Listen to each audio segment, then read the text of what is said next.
जय Hind and hello guys, स्वागत है आपका आपके अपने YouTube चैनल ज्ञानदेह होस्ट में। और इस वीडियो में मैं आपको बताने वाला हूं UP police constable new vacancy 2026 online form के बारे में, जहां पर आपको last date update and latest update के साथ फॉर्म कैसे फिल करना है इसके बारे में संपूर्ण जानकारी दी जाएगी। और जो आप प्रॉब्लम फेस कर रहे हैं उनका सोल्यूशन आपको दिया जाएगा, जैसे कि आपको कैसे सिग्नेचर अपलोड करना है, कैसे लाइव फोटो अपलोड करना है, कैसे आपको क्वालिफिकेशन की जानकारी भरनी है, कैसे आपको आपका राशन करना है, ये सब डिटेल्स बहुत ही अच्छे से एक्सप्लेन की जाएगी। तो वीडियो को आपको पूरा देखना है। चलिए शुरू करते हैं। फटाफट से वीडियो को लाइक शेयर कर दीजिए अगर आपने अभी तक नहीं किया, और फिर जो लिंक वीडियो को डिस्क्रिप्शन में दिया हुआ है आप ओपन करेंगे, आपको जानने को मिलेगा कि कितनी पोस्ट पर ये भर्ती निकली हुई है। 12वीं पास कैंडिडेट अप्लाई कर सकते हैं। मैक्सिमम एज यहाँ पर फीमेल के लिए 25 साल है और मेल के लिए 22 साल है। साथ ही गवर्नमेंट रूल्स के अकॉर्डिंग SC/ST कैंडिडेट को 5 साल की और OBC को 3 साल की छूट भी दी जाएगी। फॉर्म आप लोग 30 जनवरी 2026 तक भर पाएंगे, यानी कि आपके पास लास्ट के 7-8 दिन ही बचे इस फॉर्म को भरने में। तो जितना जल्दी हो सके इस फॉर्म को अप्लाई कर लीजिए अगर आप इसमें इंटरेस्टेड है। फिर आप यहाँ पर बाकी की इन्फॉर्मेशन जानेंगे, जैसे कि एग्जाम पैटर्न और आपका सिलेबस। सभी इन्फॉर्मेशन चेक करने के बाद अगर आप इसमें एलिजिबल है और आपने अभी तक ये फॉर्म नहीं भरा और आप ये फॉर्म भरना चाहते हैं, तो आप बाकी कैंडिडेट की गलतियों से सीख करके इस फॉर्म को भर लीजिए। इसके लिए आप क्या करेंगे, इंपॉर्टेंट लिंक के सेक्शन में आएंगे और अप्लाई ऑनलाइन लिंक ओपन करेंगे। आपके सामने यहाँ पर ये वाली वेबसाइट आ जाएगी। गाइस, ये यूपी पुलिस ने रिसेंटली पोर्टल लॉन्च किया था। इसके ऊपर आप 1 टाइम रजिस्ट्रेशन कर लेते हैं, तो उसके बाद में जितने भी फॉर्म आपको भरने होते हैं आप बार बार रजिस्ट्रेशन नहीं करते, डायरेक्टली लॉगिन करके अपना फॉर्म भर लेते हैं। तो अगर आपका पहले से इस वेबसाइट के ऊपर अकाउंट बना हुआ है तो आप लॉगिन विद अकाउंट इसके ऊपर क्लिक करेंगे। इसमें आप आपका रजिस्टर्ड नंबर या ईमेल एड्रेस डालेंगे, अपना पासवर्ड डालेंगे जो आपने उस वक्त बनाया था और लॉगिन कर लेंगे। अगर इसमें आपको कोई इशू आ रहा है तो आप फॉरगॉट पासवर्ड के ऊपर क्लिक करके आपका पासवर्ड रीसेट भी कर सकते हैं। इसके लिए आपको आपका रजिस्टर्ड नंबर या ईमेल एड्रेस डालना है, डेट ऑफ बर्थ सेलेक्ट करनी है जो आपने फॉर्म भरते समय भरी थी, और फिर प्रोसीड के ऊपर क्लिक करेंगे। देन आपको मैसेज और ईमेल के माध्यम से एक न्यू पासवर्ड सेंड किया जाएगा, जिसका इस्तेमाल करके आप इसमें लॉगिन हो जाएंगे। इसमें गाइस आपके पास और भी माध्यम है लॉगिन होने के, जो कि है लॉगिन विद आधार ID। अगर आप ये सिलेक्ट करते तो इसमें आपको वो नंबर डालना है जो कि आधार कार्ड के साथ में लिंक है, और फिर जनरेट आधार OTP के ऊपर क्लिक करना है। आपके नंबर पर OTP जाएगा जो कि आप यहाँ पर डाल करके लॉगिन करेंगे तो आप लॉगिन हो जाएंगे। एंड गाइज, अगर आप बिल्कुल फ्रेशर है, आपने इस वेबसाइट का इस्तेमाल करके कोई फॉर्म भरा ही नहीं, जैसे कि यूपी होमगार्ड का आया था अभी, और आप पहली बार कोई फॉर्म भरने वाले हैं यूपी पुलिस के लिए अभी रिसेंटली 2025 में, तो आपको इसमें पहले रजिस्टर होना होगा। इसके लिए आप यहाँ पर रजिस्टर हियर इसके ऊपर क्लिक करेंगे। देन आपके सामने कुछ ऐसा इंटरफेस आएगा। अब आप यहाँ पर वो ईमेल ID डालिए जो कि आपको रजिस्टर करनी है, और फिर वो मोबाइल नंबर डालिए जो कि आपको रजिस्टर करना है। उसके बाद आप generate email OTP, generate mobile OTP के ऊपर क्लिक करेंगे। आपको ईमेल और नंबर के ऊपर अलग अलग OTP सेंड किए जाएंगे। ईमेल वाला OTP अगर आपको इनबॉक्स में रिसीव ना हो तो आपको स्पैम फोल्डर चेक कर लेना है, और कभी कभी OTP आने में वेट हो जाता है, यानी कि देर हो जाती है, तो आपको थोड़ा सा वेट कर लेना है।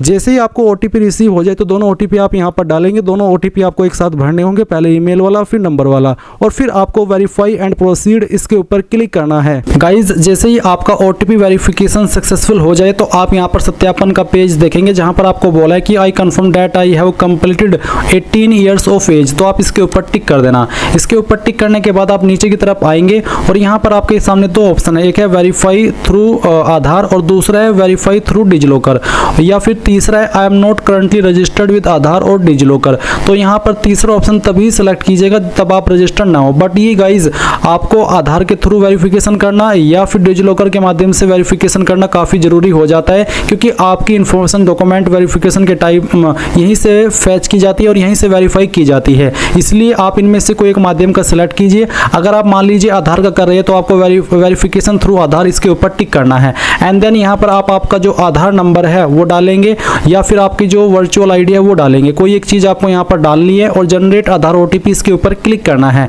देन गाइस, जो नंबर आपका आधार कार्ड के साथ में लिंक है उसके ऊपर एक OTP जाएगा जो कि आप यहाँ पर डालेंगे, और वेरीफाई एंड प्रोसीड इसके ऊपर क्लिक करेंगे। अब आप यहाँ पर देखेंगे आधार सत्यापन हो चुका है। तो आपने यहाँ पर आधार सत्यापन अगर किया है आधार के माध्यम से तो आपकी इन्फॉर्मेशन इस तरह से आ जाएगी, जिसमें कि आपका जो आधार कार्ड के अकॉर्डिंग नाम है वो देखने को मिलेगा, आपकी डेट ऑफ बर्थ और आपका जेंडर। इसके अलावा आप यहाँ पर कुछ अन्य जानकारी भरेंगे। अब मैं यहाँ पर थोड़ी सी बात उन कैंडिडेट के लिए भी कर लेता हूँ जो कि आधार के साथ में सत्यापन न बिना करके डिजिलॉकर के माध्यम से सत्यापन कर रहे हैं तो उनके सामने किस तरह का इंटरफेस आएगा। इसके लिए गाइज मैं यहाँ पर जो यूपी पुलिस ने डेमो वीडियो डाली है आपके OTR रजिस्ट्रेशन की, उसका इस्तेमाल कर रहा हूँ। और वो इसलिए क्योंकि मैं बार बार सेम इन्फॉर्मेशन का इस्तेमाल करके जो रजिस्ट्रेशन है OTR है वो नहीं कर सकता, इसलिए मैं इस वीडियो से आपको एक्सप्लेन कर रहा हूँ। तो जैसे ही आपका OTP वेरिफिकेशन होता है उसके बाद आपके सामने 3 विकल्प आते हैं, जिसमें से अभी मैंने आपको अगर आप आधार के माध्यम से वेरिफिकेशन कर रहे हैं उसका इस्तेमाल करके दिखाया कि कैसे आपको करना है। बट गाइज अगर आप इन दोनों में से, आधार में से, डिजिलॉकर में से किसी का भी इस्तेमाल नहीं करते तो आप तीसरे जो लाइन है ब्लू वाली, इसके ऊपर क्लिक करते हैं और इसके ऊपर क्लिक करने के बाद आपको यहाँ पर इस तरह का इंटरफेस देखने को मिलता है, जहाँ पर आपको वेरिफिकेशन करना होता है या तो पैन के माध्यम से या फिर ड्राइविंग लाइसेंस के माध्यम से या फिर पासपोर्ट के माध्यम से। तो कोई एक आईडी इनमें से आपके पास होनी ही चाहिए, अगर आप ना तो डिजिलॉकर के माध्यम से सत्यापन कर रहे हैं और ना ही आधार के माध्यम से। तो जो भी आप यहाँ पर आईडी सेलेक्ट कर रहे हैं उसके बाद में आप उस डिटेल्स को भरेंगे, यानी कि उसका नंबर डालेंगे और अपना सत्यापन कर देंगे। और गाइज अगर आप यहाँ पर डिजिलॉकर के माध्यम से सत्यापन कर रहे हैं तो आपको ये जो ग्रीन लाइन है इसके ऊपर क्लिक करना होगा। इसके ऊपर क्लिक करने के बाद आपको यहाँ पर आपका आधार नंबर डालना है और आधार नंबर डालने के बाद आप ये कैप्चा कोड फिल करेंगे। कैप्चा कोड फिल करने के बाद आप नेक्स्ट के ऊपर क्लिक करेंगे।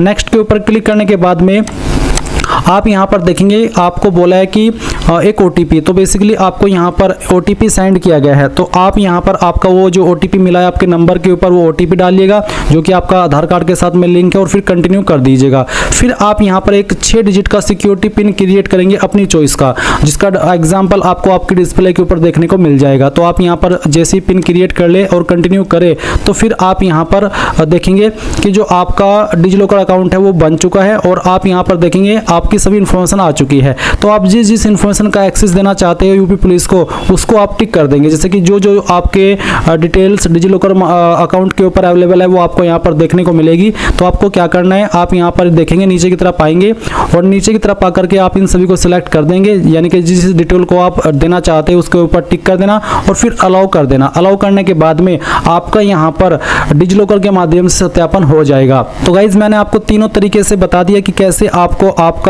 सत्यापन करना है डिटेल्स का। अब मैं यहाँ पर अगेन अपनी इन्फॉर्मेशन से आपको सत्यापन करके बाकी की इन्फॉर्मेशन फिल करके दिखाने वाला हूँ। तो आपको नेशनलिटी के अंदर आना है और यहाँ पर सिटीजन ऑफ इंडिया सेलेक्ट कर लेना है। इसके बाद में आप यहाँ पर देखेंगे मैट्रिकुलेशन हाई स्कूल प्रमाण पत्र में पूरा नाम, आपका जो 10th का सर्टिफिकेट है उसके अंदर पूरा नाम क्या है वो पूरा नाम आपको यहाँ पर एंटर करना है। वही नाम डालिएगा जो आपका 10th के सर्टिफिकेट के अंदर हो। अगर 10th के सर्टिफिकेट के अंदर अलग नाम है तो आप अलग नाम यहाँ पर भरिएगा। फिर जो आपका डेट ऑफ बर्थ है वो जो भी है डेट ऑफ बर्थ आपके 10th के सर्टिफिकेट के अंदर वो डेट ऑफ बर्थ आपको यहाँ पर एंटर कर देना है।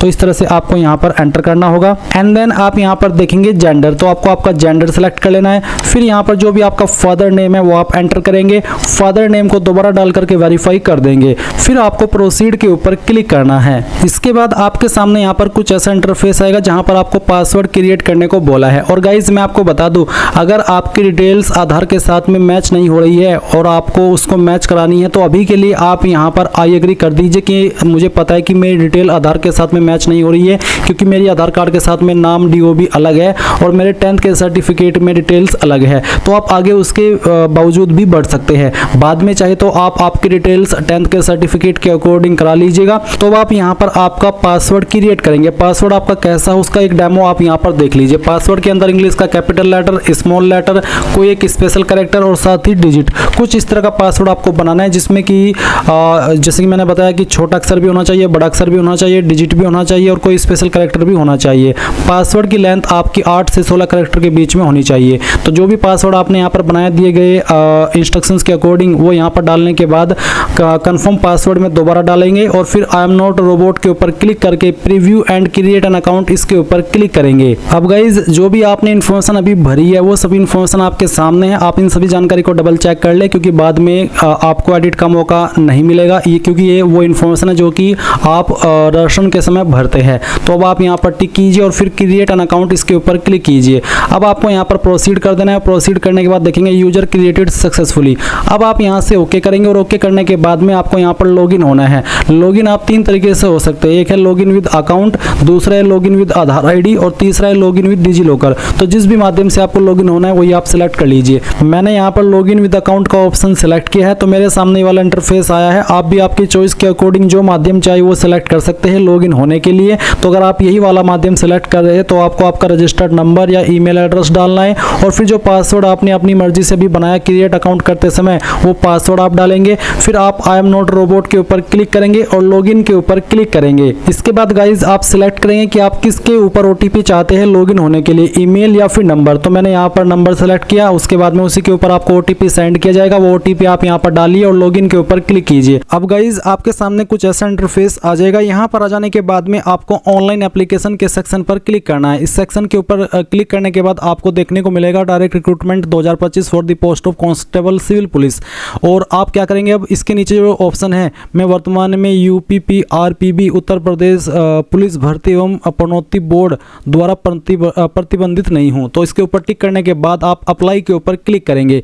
इसके ऊपर क्लिक करने के बाद जो इन्फॉर्मेशन आपने ओटीआर करते समय भरी थी वो आप यहाँ पर देखेंगे। फिर आएगा मदर्स नेम। मदर्स नेम के अंदर जो भी आपकी माताजी का नाम है वो आपको 10th के सर्टिफिकेट के अकॉर्डिंग फिल कर देना है। इसके बाद में यहाँ पर आता है गाइज मैरिटल स्टेटस। तो आपको सेलेक्ट करना है आपका स्टेटस क्या है, अनमैरिड, मैरिड, डाइवोर्स्ड, विडोड या विडोवर, जो भी है वो आप सेलेक्ट कर लेना। उसके बाद पूछा है कि क्या आप उत्तर प्रदेश के मूल निवासी है। अगर आप है तो यस करेंगे, नहीं है तो आप यहाँ पर नो करेंगे। और आप इसमें फॉर्म तो भर सकते हैं बट आपको इसमें जनरल कैटेगरी के अंदर कंसिडर किया जाएगा, भले ही आपकी कैटेगरी आपकी स्टेट के अंदर कोई भी क्यों ना हो। आप यहाँ पर अनरिजर्व्ड यानी कि जनरल कैटेगरी में काउंट किए जाएंगे। बट अगर आप यूपी से है तो आप इसमें यस करेंगे। यस करने पर आपको यहाँ पर निवास प्रमाण पत्र की जानकारी देनी है। गाइज जो निवास प्रमाण पत्र है वो आपका 1 अप्रैल 2025 के बाद का बना होना चाहिए, क्योंकि जनरली जो यूपी पुलिस के अंदर फॉर्म भरे जाते हैं उसमें जो इस तरह से डॉक्यूमेंट्स ले जाते हैं वो 1 अप्रैल 2025 के बाद के लिए जाते हैं। वो बेसिकली 1 अप्रैल का एक टाइम लिमिट रखी जाती है। और अगर आपका 6 महीने से पुराना है तो आप इसमें इशू करेंगे। बट फिर भी मैं आपको बता रहा हूँ कि आपका जो सर्टिफिकेट है वो 1 अप्रैल 2025 के बाद का बना होना चाहिए। अगर उससे भी ज़्यादा पुराना है तो आप उसको बनवा लीजिएगा। तो यहाँ पर देखेंगे आपको पूछा डोमिसाइल सर्टिफिकेट इश्यूइंग डिस्ट्रिक्ट, किस डिस्ट्रिक्ट के द्वारा आपका जो डोमिसाइल है वो जारी हुआ है वो आपको यहाँ पर सिलेक्ट कर लेनी है। फिर पूछा है कि मूल निवास डोमिसाइल प्रमाण पत्र जारी करने वाला उत्तर प्रदेश राज्य का प्राधिकारी, किस पोस्ट के अधिकारी ने इसको जारी किया है। मैं आपको यहाँ पर दिखाता हूँ। अभी जो आप वीडियो में देख सकते हैं ये सामान्य निवास प्रमाण पत्र है जो कि उत्तर प्रदेश शासन के द्वारा जारी हुआ है। इसमें यहाँ पर लिखा है सक्षम अधिकारी उप जिलाधिकारी, यानी कि इसको जारी किया है उप जिलाधिकारी ने। आपको आपका सर्टिफिकेट देखना है, उसमें सक्षम अधिकारी के बाद में जो लिखा है वही आपको यहाँ पर सेलेक्ट करना होगा। तो इसमें उप जिलाधिकारी लिखा है तो आपको उप जिलाधिकारी, अगर आपको समझ में नहीं आ रहा है या फिर जो भी पोस्ट आपकी लिखी है निवास प्रमाण पत्र पर वो हिंदी में लिखी है तो आपको इसको कन्वर्ट कर लेना है इंग्लिश के अंदर। जैसे कि मैं यहाँ पर उप जिलाधिकारी इन इंग्लिश, तो ये जो उप जिलाधिकारी है इसको जनरली एसडीएम भी बोलते हैं और एडीएम भी बोलते हैं। अब मैं यहाँ पर आता हूँ और इसमें एसडीएम का ऑप्शन है और एडीएम का भी ऑप्शन है। तो आप चाहे एडीएम सेलेक्ट कर लीजिए अगर उप जिलाधिकारी लिखा है, या फिर एसडीएम सेलेक्ट कर लीजिए, दोनों में कोई इशू नहीं आएगा। फिर पूछा है मूल निवास डोमिसाइल प्रमाण पत्र जारी करने की तिथि, यानी कि किस डेट में सर्टिफिकेट जारी हुआ है। तो ये जारी हुआ है, यहाँ पर जारी दिनांक के सामने एक डेट आपको मिलेगी, वो डेट आप यहाँ पर सिलेक्ट कर लेंगे इस तरह से कैलेंडर के ऊपर क्लिक करके, जैसे कि मैं आपको दिखा रहा हूं। फिर आप यहां पर देखेंगे मूल निवास डोमिसाइल प्रमाण पत्र आवेदन संख्या। तो आवेदन संख्या क्या है आपको यहां पर देखने को मिलेगा आवेदन क्रमांक। तो जो आवेदन क्रमांक के सामने नंबर लिखे हैं वो नंबर आपको यहां पर फिल कर देने हैं। उसके बाद में है डोमिसाइल प्रमाण पत्र क्रम संख्या। तो जो क्रम संख्या है वो आपको मिलेगी नीचे प्रमाण पत्र क्रम के बाद में, जो नीचे आपको यहाँ पर देखने को मिल रही है, ये आपको यहाँ पर टाइप कर देनी है। इसके बाद में आप नीचे की तरफ आएंगे और जो आपकी कास्ट कैटेगरी है वो सिलेक्ट करेंगे। अनरिजर्व्ड है तो कोई अतिरिक्त ऑप्शन नहीं आएगा, बट अगर आपकी कैटेगरी ईडब्ल्यूएस है, ओबीसी है या एससी/एसटी है तो आपके सामने इस तरह से अतिरिक्त ऑप्शन आएंगे जहां पर आपको सेम वे में बताना है कि कौन सी डिस्ट्रिक्ट के द्वारा आपका जो कास्ट सर्टिफिकेट है वो जारी हुआ है। फिर गाइज कौन सी पोस्ट के अधिकारी ने इसको जारी किया है। अभी जो आप वीडियो में देख सकते हैं कि जाति प्रमाण पत्र है जो कि उत्तर प्रदेश शासन के द्वारा जारी हुआ है। इसमें यहाँ पर आप देखेंगे सक्षम अधिकारी के बाद में लिखा है तहसीलदार, यानी कि इसको तहसीलदार ने जारी किया है। तो आपको आपका सर्टिफिकेट देखना है कास्ट का, उसमें यहाँ पर सक्षम अधिकारी के बाद में जो कुछ भी लिखा है उसी पोस्ट को आपको यहाँ पर सिलेक्ट कर लेना है। तो चलिए मैं तहसीलदार सेलेक्ट कर लेता हूँ। फिर किस डेट में जारी हुआ है वो डेट आप यहाँ पर सिलेक्ट कर लेंगे। उसके बाद में यहाँ पर आपको कैटेगरी सर्टिफिकेट एप्लीकेशन नंबर मतलब आवेदन क्रमांक, आप यहाँ पर जो आवेदन क्रमांक के सामने लिखा है नंबर वो नंबर फिल करेंगे। और फिर कैटेगरी सीरियल नंबर के अंदर आपको यहाँ पर जो आपका प्रमाण पत्र क्रमांक है वो आपको फिल कर देना है। उसके बाद में आप नीचे देखेंगे आपके एड्रेस की इन्फॉर्मेशन। तो एक तरफ है प्रेजेंट एड्रेस और दूसरी तरफ है आपका परमानेंट एड्रेस। तो जो भी प्रेजेंट एड्रेस है वो आप यहाँ पर सेलेक्ट करेंगे, पहले आपकी स्टेट, फिर आपकी डिस्ट्रिक्ट और उसके बाद में जो आपका एड्रेस है कंप्लीट एड्रेस आप यहाँ पर फिल कर देंगे। देन गाइज आप यहाँ पर देखेंगे पुलिस स्टेशन, तो जो आपका नज़दीकी पुलिस स्टेशन है वो आप लिखेंगे और आपका जो पिन कोड है वो भी आपको यहाँ पर डाल देना है। इसके बाद पूछेगी कि आपका प्रेजेंट एड्रेस और परमानेंट एड्रेस सेम है। अगर सेम है तो आप इस बॉक्स को टिक कर देना, अगर अलग है तो अनटिक करके अलग से परमानेंट एड्रेस फिल कर देना। फिर यहाँ पर जो आपकी होम स्टेट है वो अगेन आप सेलेक्ट करेंगे और जो आपकी होम डिस्ट्रिक्ट है वो भी आप सेलेक्ट कर लेंगे। फिर आप यहाँ पर सेव करेंगे और नेक्स्ट के ऊपर क्लिक कर देंगे। इसके बाद आपके सामने यहाँ पर कुछ सवाल आएंगे, इनमें आपको आंसर करना है, जैसे कि क्या आप स्वतंत्रता संग्राम सेनानी के आश्रित है, अगर है तो यस, नहीं तो आप नो कर देंगे। क्या आप भूतपूर्व सैनिक है, अगर है तो यस, नहीं तो यहाँ पर भी आपको नो कर देना है। फिर पूछे क्या आप उत्तर प्रदेश के राजकीय कर्मचारी है और आपके पास अपेक्षित प्रमाण पत्र है, अगर है तो यस, नहीं तो यहाँ पर आप नो करेंगे। फिर क्या आपने कम से कम 3 साल के लिए होमगार्ड के रूप में सेवा की है, अगर आपने की है तो यस कर देना और आप यहाँ से ओके कर देना, और अगर नहीं किया है तो आप यहाँ पर नो कर देना। उसके बाद आप सेव करेंगे और सेव करने के बाद आप नेक्स्ट के ऊपर क्लिक कर देंगे। फिर गाइज आपको यहाँ पर अपनी जो क्वालिफिकेशन की जानकारी है वो भरनी है। तो इसमें मेरी 10वीं की इन्फॉर्मेशन पहले से ऐड है। अगर आपकी पहले बार आप OTR कर रहे हैं तो आपको 10वीं की इन्फॉर्मेशन भरनी होगी, कैसे भरनी है वो जान लीजिए। पहले आप बोर्ड नेम सेलेक्ट कर लेंगे, इस तरह से आपका जो भी बोर्ड है वो सेलेक्ट कर लेना।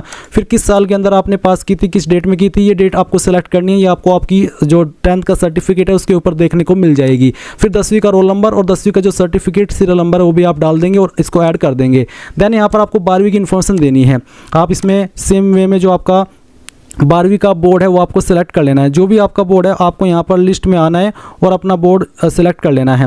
चलिए मैं यहाँ पर आपको जो बोर्ड है वो सेलेक्ट करके दिखा देता हूँ। इसके बाद आप यहाँ पर देखेंगे आपका month and year of passing, किस महीने और किस साल के अंदर आपने पास कर लिया था वो आपको यहाँ पर सेलेक्ट कर लेना है, इस तरह से जैसे कि मैं आपको यहाँ पर सेलेक्ट करके दिखा रहा हूँ। फिर आप यहाँ पर जो 12वीं का रोल नंबर है वो एंटर कर देंगे एंड आपका जो सर्टिफिकेट सीरियल नंबर है वो भी आप यहाँ पर डाल देंगे और ऐड के ऊपर क्लिक करके ऐड कर देंगे। देन आप नेक्स्ट के ऊपर क्लिक करेंगे और अब आपको यहाँ पर कुछ डॉक्यूमेंट्स अपलोड करने हैं, जैसे कि कास्ट सर्टिफिकेट फॉर OBC। अगर आप SC ST OBC है तो आपको कास्ट सर्टिफिकेट अपलोड करना है और इसका फॉर्मेट PDF का होना चाहिए। डोमिसाइल सर्टिफिकेट अपलोड करना है, 10वीं का सर्टिफिकेट और मार्कशीट। अगर आपका सर्टिफिकेट और मार्कशीट एक ही है तो दोनों में आपको सेम फाइल अपलोड कर देनी है, और अगर आपका सर्टिफिकेट अलग है और मार्कशीट अलग है तो सर्टिफिकेट अलग अपलोड करना और मार्कशीट अलग अपलोड करना। सेम वे में आप 12वीं का मार्कशीट अपलोड करेंगे और सर्टिफिकेट अपलोड करेंगे। अगर एक ही है मार्कशीट और सर्टिफिकेट तो दोनों में आप सेम फाइल अपलोड कर देंगे।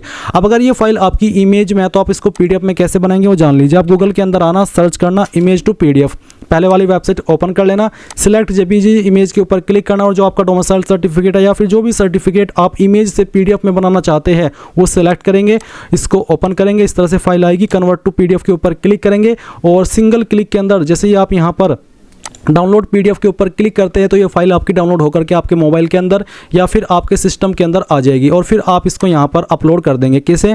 आप इसमें अपलोड के सेक्शन पर क्लिक करेंगे, ब्राउज के ऊपर क्लिक करेंगे और जहाँ पर भी आपका सर्टिफिकेट है जो भी आपने बनाया है इमेज से PDF में उसको सेलेक्ट करेंगे, सेव के ऊपर क्लिक करेंगे और यहाँ से ओके कर देंगे। आपकी फाइल इस तरह से अपलोड हो जाएगी। आप व्यू के ऊपर क्लिक करके इसको व्यू भी कर सकते हैं। तो आप बाकी के जो डॉक्यूमेंट है वो भी सेम वे में अपलोड कर दीजिए जैसे कि मैंने अभी आपको बताया है। सभी फाइल अपलोड हो जाने के बाद में आप नीचे की तरफ आएंगे और आपका लाइव फोटो अपलोड करेंगे। पहले आप सैंपल ऑफ फ्यू रिजेक्टेबल फोटोज, यानी कि कौन से फोटो किस तरह के फोटो रिजेक्ट किए जाएंगे वो आप देख लीजिए।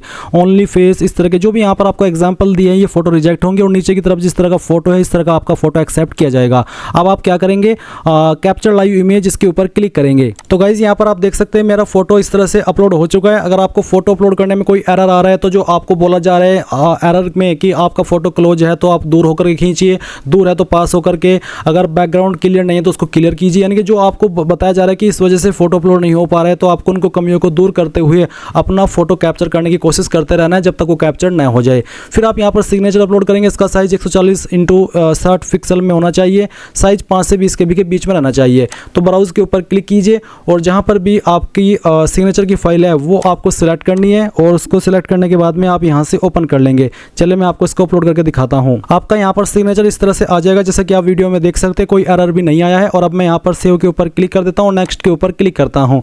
इसके बाद में यहाँ पर मेरे सामने आ रहा है you are not eligible for the post you have selected, please check eligibility criteria. Maybe मैं एज के अकॉर्डिंग इसमें अप्लाई करने के लिए एलिजिबल नहीं हूँ, बट मैं आपको फिर भी आगे का प्रोसेस दिखाता हूँ कि क्या आपको आगे प्रोसेस फॉलो करना है। गाइज जैसे ही आप डॉक्यूमेंट्स, फोटो, सिग्नेचर अपलोड कर देंगे तो आपके सामने यहाँ पर पोस्ट प्रेफरेंस एंड प्रीव्यू का ऑप्शन आएगा जहाँ पर आपको पोस्ट देखने को मिलेगी जैसे कि constable civil police male female, constable PAC arm police force, फिर constable constable, special security force, constable, mounted police, फिर जेल वार्डर। ये गाइज वो सभी पोस्ट है जिन पर ये वैकेंसी निकली हुई है। तो आपको जिस जिस पोस्ट को प्रेफरेंस देना है उसी के ऊपर आप प्लस के आइकन पर क्लिक करेंगे। प्लस के आइकन पर क्लिक करने का मतलब है कि आप इस पोस्ट को पहले नंबर पर प्रेफरेंस देना चाहते हैं। सभी पर अप्लाई करने के लिए जो क्वालिफिकेशन चाहिए वो 12वीं ही चाहिए। और गाइज अगर आप कंफ्यूज है कि यार मैं कौन सी पोस्ट को प्रेफरेंस दूँ और कौन सी को ना दूँ, तो ये आपकी फुल्ली चॉइस है। मैं तो ये कहूँगा कि अगर आप इसमें अप्लाई कर ही रहे तो सभी को प्रेफरेंस दे दीजिए, क्योंकि गाइज किसी ना किसी में आपका मे बी सिलेक्शन हो ही जाए और किसी में मेरिट ज़्यादा जाएगी, किसी में कम जाएगी। तो ऐसे में जितनी ज़्यादा पोस्ट को आप प्रेफरेंस देंगे उतने ज़्यादा आपके चांसेस रहेंगे इसमें सेलेक्ट होने के। अब आप यहाँ पर टिक कर देंगे और टिक करने पर आपको यहाँ पर ये भी बोला गया है कि मैं जिन पदों के लिए आवेदन करने में रुचि रखता हूं उसके लिए मैंने अपने पद वरीयता क्रम की जांच कर ली है, यानी कि जो एलिजिबिलिटी है वो मैंने कर ली और वो मेरे पास है। उसके बाद आप देखेंगे कंप्यूटर में ओ लेवल प्रमाण पत्र, क्या आपने DO1 या NIALIT सोसाइटी में कंप्यूटर में ओ लेवल प्रमाण पत्र प्राप्त किया। अगर किया है तो आप इसमें यस करेंगे, नहीं किया है तो आप नो करेंगे। फिर एक और सवाल है कि क्या आपने प्रादेशिक सेना में न्यूनतम 2 वर्ष की सेवा की है। अगर की है तो आप इसमें यस कर देंगे, नहीं किया तो आप नो कर देंगे। ये क्वालिफिकेशन कंपलसरी नहीं है तो अच्छी बात है, नहीं है तो कोई भी इशू वाली बात नहीं है। फिर पूछा कि आपके पास NCC-B सर्टिफिकेट है तो आप इसमें भी यस करेंगे, नहीं तो यहाँ पर भी आपको नो कर देना है। इसके बाद आप यहाँ पर इसमें नीचे की तरफ आएंगे और कुछ घोषणा आपको यहाँ पर करने को बोला है, जैसे कि मैं घोषणा करता हूँ या फिर करती हूँ कि मैं अविवाहित विधुर विधवा हूँ या मेरा केवल एक ही जीवित जीवन साथी है। और मैं यह घोषणा करती हूँ कि मैंने ऐसी स्त्री पुरुष से विवाह नहीं किया है जिसका पहले से जीवन साथी जीवित है। तो आप यहाँ पर इसमें सिलेक्ट के ऊपर क्लिक करके यस कर देना। फिर आप बाकी वाले जो ऑप्शन है उनमें भी आप यस नो यस कर देंगे सभी में। और फिर उसके बाद आपके सामने आपके फॉर्म का प्रीव्यू आएगा, आप यहाँ पर टिक करेंगे लास्ट में और सबमिट कर देंगे। सबमिट करने के बाद में आपको पेमेंट के पेज पर ट्रांसफर किया जाएगा। आप SBI पे विद SBI ई-पे इसके ऊपर क्लिक करेंगे और गाइज आपको यहाँ पर पेमेंट करने के सभी विकल्प मिल जाएंगे। जैसे आप फीस जमा कर देंगे तो आपका फॉर्म फाइनल सबमिट माना जाएगा। इस तरह से गाइज आप लोग UP police constable online form 2025-2026 भर पाएंगे। आई होप ये प्रोसेस आपको पसंद आया होगा। अगर अभी भी कोई सवाल डाउट रह गया हो तो कमेंट के माध्यम से पूछ लेना। Thanks for watching. जय हिंद।